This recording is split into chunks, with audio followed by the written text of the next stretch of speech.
प्रिय बच्चों, इस पाठ को अंत तक जरूर देखें और अंत में दिए गए सवाल का सही जवाब देकर आकर्षित इनाम जीतें। वाओ, परमेश्वर की क्या ही अद्भुत उपस्थिति है। मुझे यीशु के लिए गाना पसंद है। पिछले हफ्ते हमने अपनी नई सीरीज की शुरुआत की जो है पवित्र आत्मा के फल। क्या आप याद कर सकते हैं कि वो क्या है? हम इन्हें एक अंगूर के गुच्छे के समान याद रखते हैं। ये एक फल है पर इसके कई भाग हैं। पवित्र आत्मा के फल में 9 गुण मौजूद हैं, पर यह एक फल के रूप में जुड़ा हुआ है। क्या आप उन 9 गुणों के नाम मेरे साथ बता सकते हैं? वो है प्रेम, आनंद, मेल, धीरज, कृपा, भलाई, विश्वास, नम्रता और संयम। क्या आपने सब सही बोला? बहुत अच्छे।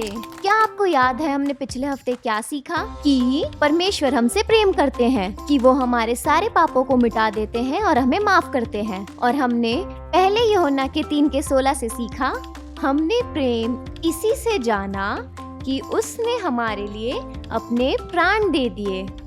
तो चलिए अगले गुण की तरफ बढ़ते हैं। तो आज हम सीखेंगे पवित्र आत्मा के दूसरे गुण के बारे में। वो है जॉय यानी आनंद। उससे पहले मैं आपके लिए एक गाना गाऊंगी। I've got the joy, joy, joy, joy down in my heart to stay. आमीन। परमेश्वर का आनंद हमारे हृदयों में रहने के लिए है। हमारा परमेश्वर हमसे प्रेम करता है। हमारा बाइबल का वचन नहमीया 8वें अध्याय के 10 से लिया गया है। यहोवा का आनंद तुम्हारा दृढ़ गढ़ है। याद रखें, हम हर समय खुश रह सकते हैं क्योंकि यीशु हमारे यहोवा हैं। आनंदित रहें। हमें आनंद कैसे मिल सकता है? हमें जरूरत है जैसे जीसस यानी यीशु की। जब यीशु हमारे जीवन में होते हैं तो हम आनंदित होते हैं। आज मैं आपको एक कहानी सुनाऊंगी जो हमने लिया है मरकुस उसका 10 अध्याय से। और वो एक आदमी है जिसका नाम है बारतिमाई। बारतिमाई यरीहो के नगर में एक भिखारी था। वह अंधा था और देख नहीं सकता था। एक दिन उसने सुना यीशु उस नगर में आ रहे हैं और उसने इतनी जोर से चिल्ला चिल्ला कर कहा, यीशु, हे दाऊद के संतान, मुझ पर दया कर। उसके आसपास के लोग बारतिमाई के पास जाकर उसे कहने लगे, बारतिमाई चुप हो जा, रब्बी को परेशान मत करो। लेकिन बारतिमाई ने उनकी बात नहीं सुनी, बल्कि वो और जोर से चिल्लाने लगा, हे यीशु, दाऊद के संतान, मुझ पे दया कर। और दूसरी ओर यीशु ने उसकी आवाज को सुना। उन्होंने लोगों को कहा कि उस व्यक्ति को मेरे पास लाओ। जब बारतिमाई ने सुना कि यीशु ने उसको पुकारा है तो उसने जल्दी से अपने वस्त्र उतार के यीशु के पास दौड़ा गया। यीशु ने बारतिमाई से पूछा कि तुम्हें क्या चाहिए? और बारतिमाई ने यीशु से कहा कि मैं फिर से देखना चाहता हूँ। और यीशु ने बारतिमाई से कहा, जा और तू चंगा है क्योंकि तेरे विश्वास ने तुझे चंगा किया है। और उसी क्षण बारतिमाई देखने लगा और वो इतना आनंदित हुआ, उसके आसपास के लोग भी चकित रह गए और परमेश्वर को महिमा देने लगे और यीशु की बड़ाई करते हुए आगे बढ़े। क्या आप जानते हैं बच्चे, हो सकता है हम बारतिमाई की तरह शारीरिक रूप से अंधे नहीं हैं, लेकिन हम कुछ वस्तु के प्रति अंधे जरूर हैं। उदाहरण के लिए हम अपने भविष्य को नहीं देख सकते और ना हम जानते हैं उसमें क्या है। आप चिंता करते हैं, क्या होगा अगर मैं असफल हो गया? शायद मैं इतना अच्छा नहीं हूँ, शायद मेरे साथ कुछ बुरा हो सकता है।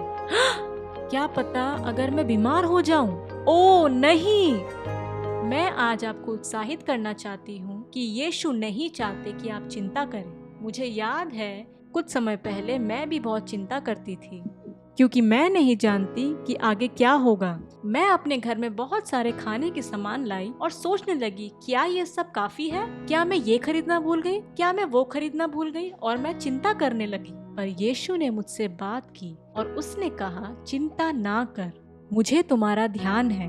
और जब मैंने ये सुना मैं बहुत ही ज्यादा आनंदित हो गई क्योंकि मैं जानती हूँ कि चाहे कुछ भी हो जाए यीशु हमेशा मेरे साथ है। इसलिए आज आनंदित हो जाए क्योंकि यीशु हमारे हृदय में है। आमीन। और जे के बाद दूसरा अक्षर क्या है बच्चों? बिल्कुल सही, ओ। और ओ किसे दर्शाता है? अदर्स यानी दूसरों को। मुझे आनंद तब मिलेगा जब मैं दूसरों की परवाह करूंगी। कितने लोगों ने आनंद का अनुभव किया जब आपने दूसरों के लिए कुछ किया हो? दूसरों की परवाह करना सिर्फ उनको आनंद नहीं देता, लेकिन आपको भी आनंद देता है। हाल ही में मैं एक व्यक्ति के बारे में पोस्ट देख रही थी। वो एक अस्पताल में नर्स है और वो दिन रात लगातार 8 घंटे काम करती है। वो दिन रात काम करती है और मैंने देखा एक दिन कि वो थकी हुई है। मैं सोच रही थी कि कैसे उसको आनंदित और उत्साहित करूं, और मुझे पता लगा उसका जन्मदिन है। तो मैंने उसको एक फूल का गुलदस्ता भेजा। उसने मुझे मैसेज भेजा, वाओ, मुझे फूल बहुत पसंद है। और ये बिल्कुल सही मौके पे हुआ क्योंकि मेरा थकावट वाला दिन था। और मैंने जब वो मैसेज देखा मैं बहुत खुश हुई। दयालुता का एक छोटा सा कार्य किसी को आनंदित कर सकता है। जब वो आनंदित हुई तब मैं भी आनंदित हुई कि मैं भी किसी को उत्साहित कर सकती हूँ। आनंद संक्रामक है, बिल्कुल इस बास्केटबॉल की तरह। दूसरे लोग आनंदित होंगे जब आप उनकी परवाह करेंगे, और जब आप दूसरों की परवाह करेंगे तो आप भी आनंदित होंगे। आप आनंद देंगे तो आपको भी आनंद मिलेगा, बिल्कुल इस बॉल की तरह। इसी तरह बच्चों, आइए हम भी मौका ढूंढे दूसरों को आनंदित करने का, क्योंकि तब आप भी आनंदित होंगे। वाओ, बिल्कुल। दूसरों को आनंदित करने से आपको आनंद मिलेगा, जो हमें ले जाता है हमारे आखिरी अक्षर Y की तरफ। यू, यह आपको दर्शाता है जब हम यीशु को पहला दर्जा देना सीखेंगे और फिर लोगों को दूसरा, तब परमेश्वर भी हमें आनंदित करेंगे। जो आनंद आप दूसरों को देंगे वो लौटकर आपके पास आएगा।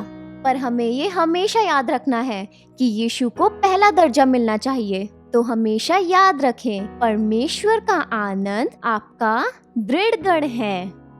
प्रार्थना करें। प्रिय प्रभु, धन्यवाद आपके आनंद के लिए। हम धन्यवादी हैं कि असली आनंद आपको जानने से मिलता है। हमारी मदद करें कि हम ये आनंद सब में बांटें, जिनसे हम प्रेम करते हैं, अपने दोस्त, अपने पड़ोसी, जिन लोगों से हम मिलते हैं। हमारी मदद करें कि जो आनंद हमने आप में पाया है वो हम लोगों में बांटें। और हम जानते हैं कि जब हम ये आनंद लोगों में बांटेंगे वो लौटकर हमारे पास आएगा। और सबसे ज्यादा इस चीज के लिए कि परमेश्वर का आनंद हमारा दृढ़ गढ़ है। हम आपसे प्रेम करते हैं और यीशु मसीह के नाम में, और सभी परमेश्वर के बच्चे कहें आमीन। आमीन। याद रखें कि परमेश्वर का आनंद आपका दृढ़ गढ़ है। इस पाठ को अंत तक देखने के लिए धन्यवाद। हमारा आज का प्रश्न है, जब हम आपस में आनंद बांटते हैं तब क्या होता है? आप अपना सही जवाब हमें इस नंबर पर व्हाट्सएप कर सकते हैं। हमारा नंबर है 8383902440। धन्यवाद।